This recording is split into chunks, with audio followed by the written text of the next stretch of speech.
We start with a pumpkin. You can't just use any pumpkin for this. You want a Dickinson, or usually there will be a sticker that says pie pumpkin on it. You can see how small these are, and they are much sweeter than a big jack-o'-lantern. Anyways, we need a puree, so cut off the ends of the pumpkin and then split them in half like so.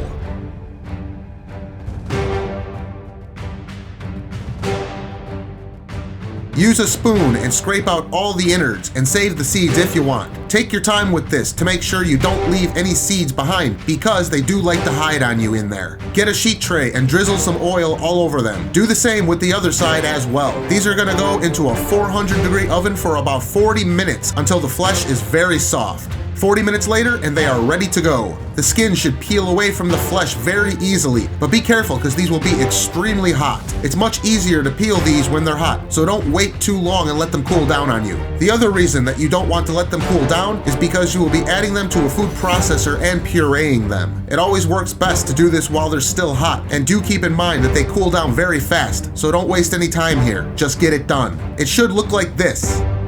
Nice and smooth and creamy. Depending on the water content of the pumpkin will depend how thick it is at this point. Speaking of water content, you want to put a strainer in a bowl and add the puree into it. Letting it sit will allow the excess water to drain out of it. Every now and again, give the puree a gentle mix with a spatula to allow more of the water to drain out. This will take a bit of time, but it's a very necessary step. You don't want watery pancakes or pie or whatever you plan to do with your fresh pumpkin puree. Now that it's properly drained and cooled off, let's make these pancakes. Start with a bowl of 1 1/4 cups of all-purpose flour. Add a good amount of kosher salt, maybe 1.5 teaspoons or so. Half a teaspoon of cinnamon. Half a teaspoon of ginger powder. A couple tablespoons of sugar. 1 teaspoon of brown sugar. Some fresh grated nutmeg. Maybe about 1/8 of a teaspoon, but who knows? Just don't overdo it with this. And 2 teaspoons of double-acting baking powder. You want to definitely use double-acting here, and I won't get into all the science behind it. Just know that you must have this or you will be so disappointed later on. Mix this up extremely well to incorporate everything together evenly.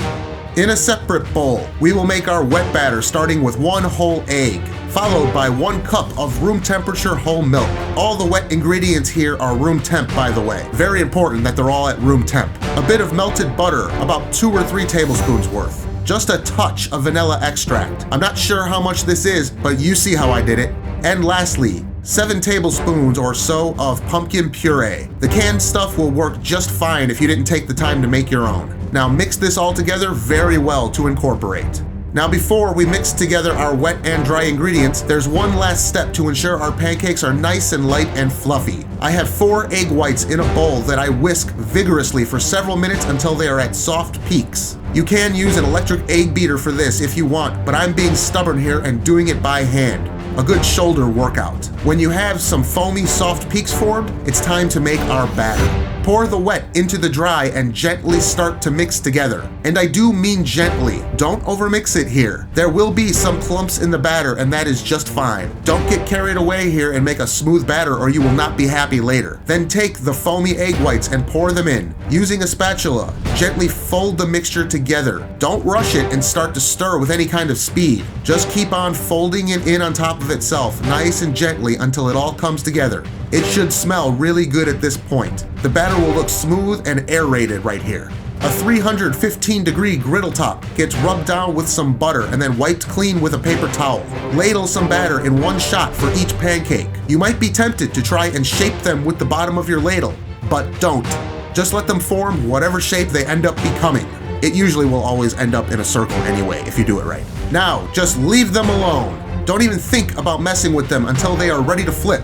Just let them do their thing. You will notice them start to puff up slightly and bubbles will start forming on top. Still, resist the urge to mess with them. When you notice the bubbles start to sink in and collapse a bit, it will look like little holes where the bubbles used to be. Now it's time to flip. You only get one shot at flipping, so be confident. Spatula goes under and flip. Very nice. They only take a couple minutes of cooking on each side. They do look gorgeous. The aromas will hit you when you flip them. Why not make one more batch of them so that we can stack them tall? And you know what is great about stacking the pancakes tall besides getting a cool thumbnail? That's right, B-roll.